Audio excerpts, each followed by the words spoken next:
Technique tutorials, leopard's paw. The way I teach this is not technically how it's done. How it's done is you put your thumb not here, but a little bit forward under your knuckle here, so that if you hit too hard and you would have broken your knuckle, instead it slips forwards.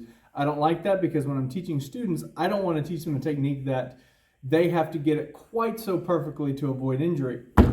It's a good technique. I just don't like to teach it that way. I like to teach it this way, where you're still hitting with these knuckles here. It's good to slip in up under the throat. You're still hitting with these knuckles here, not the flats, but these knuckles. But to support it, you're just pressing your thumb along the side. And I can hit fairly hard with that without my knuckles collapsing in like this. So my leopard's paw, if it hits low with this part here, it has a good potential to slide up the body and into the throat. And if someone tucks their chin like a good fighter, you have a good chance of getting up under that tucked chin, crushing that trachea.